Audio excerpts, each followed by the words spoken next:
So my latest findings, all this update. I mean, I had been riding around in the car and stuff like that, and yeah, I found a huge issue that I have been dealing with for maybe I'll probably say about a week. So what I did, I'm sliding in my closed garage. I took this, and then I came around and I was just shooting each one, whatever, right? And when I hit this one, I noticed that it was 200, 150, 200 degrees cooler than all the other cylinders, right? So I'm thinking, man, why is it 200 degrees cooler? What's wrong? Come to find out, this cylinder is not even, it's not combusting. But the plug doesn't look terrible. I mean, let me see. I guess it's kind of been a little bit cleaned up since. The plug didn't look wet. The plug didn't look like it was lean. So I think it really was getting that, 300-ish, whatever, temp inside that one, not just kind of ambient from the other ones. But that's not, it shouldn't be that far off. So of course I started checking things, injectors, coils, all of that, right? Everything is checking out. And technically I'm still in the midst of it, but I ended up taking off the intake, looking at the rockers for that cylinder, looking at the springs. I mean, I'm telling you, I have looked at everything.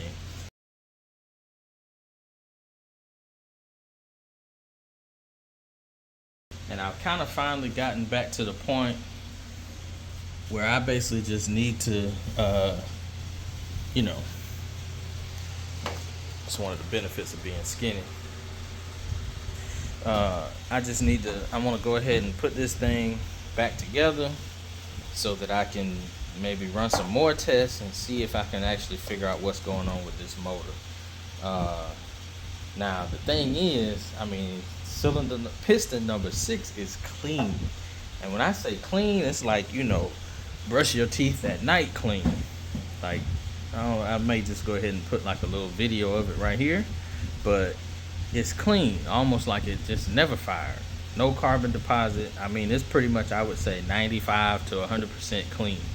I see one speck almost, but which also means that it wasn't firing when I had the distributor. So I can't, contribute it or say that it's the coils or the new ignition system. Basically, I'll just leave it at that. So I'm really trying to figure out what's going on. Now, something else, my fastest mile per hour seems to have come on only 7 cylinders. I'm just saying, not that I'm happy about it, but when we get back to 8. But anyway, I'm cleaning this up. I took it off trying to look like them big boys when they be taking their whole top end off at the same time, and I'm gonna put it back on at the same time too. But I kind of checked everything that I thought it was, because really my last thought was, before I had an injector issue where this part right here, the dog bone, I guess technically bent, and it was causing an issue. But that ain't it. That ain't what's going on right now. So I guess we're gonna have to go back to back to the drawing board.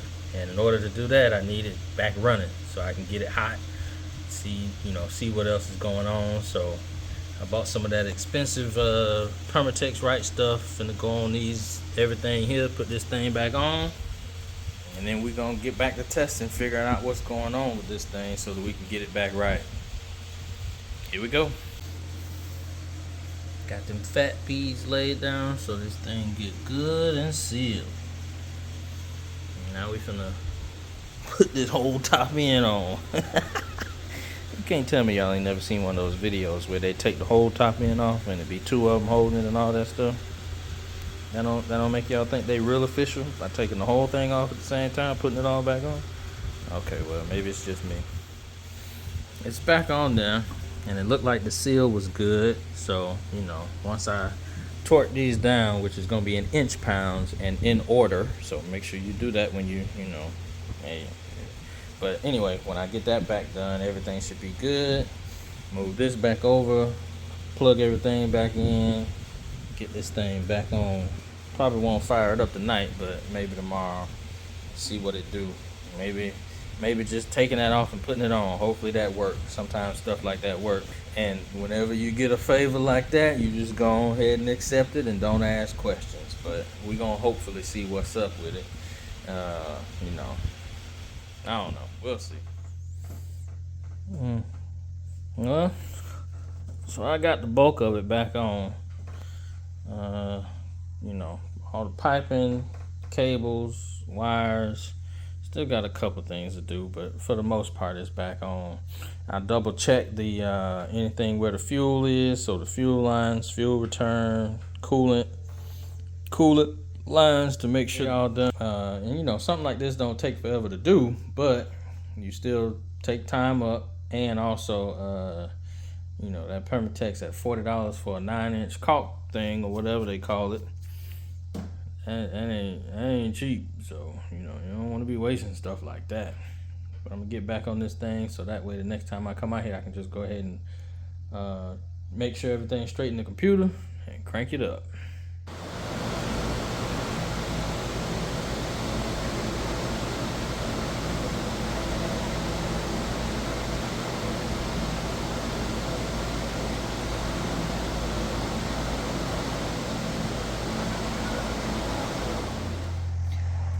It is another day before I kind of put everything back together to figure out if cylinder 6 is now better. But I'm doing a couple of things to maybe enhance whatever was going on and hopefully fix it before I kind of get back into cranking it up and everything. One, I re-gapped the spark plugs and minimized the gap that I've been running this whole time on the spark plugs from like a 0.31, 0.32 to a 0.22. So big change in the gapping of the spark plugs. If nothing else, maybe that'll give me a little bit more power. I don't know, but we'll see if that fixes what's going on with cylinder 6. In putting the injectors back in, I went ahead and swapped out these two because they were messing up. You know, these pieces here, even though that looks small, and, you know, this piece just pretty much came apart. But even though that looks small, that's a big deal with the injectors and how they seal and everything like that. So I'm just making sure everything is tight, right, no leaks, and yeah, once we're sure that we don't have any leaks and everything like that, then I'm probably gonna run it and hope for the best.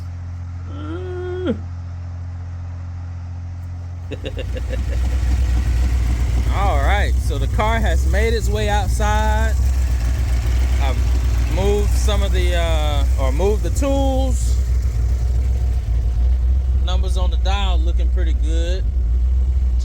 That's the new sensor for the coolant pressure. So it's red because I haven't really dialed it in to know where it needs to sit. Outside of that, about to clean up these here tools, maybe refresh some of my cardboard here. So all in all, everything seems to be back in order. I did the thermometer check, and all the cylinders seem to be getting roughly the same temp. So either they all firing good or they all firing bad, but at least they all firing, you know what I mean? So now that we got that done, we're gonna kind of move on to something else, which I mean, I guess really it's kind of trying to get the launch down, make sure that the two-step is working properly, and then, you know, just overall tuning, I guess, is kind of where we at. So like I say, I had it running, fans working, coolant staying cold, or not cold, but you know, it's staying within the range where my thermostat is. And then we got no leaks. So, or actually, hold on, let me. Yeah, still no leaks. So we're good to go there. I guess now with the different things we're gonna be testing, we'll have to kind of see if we can get together on that, see what's good. But for now, I think we're ready to go. This thing running, back running. Now that we back running, we're gonna get it right.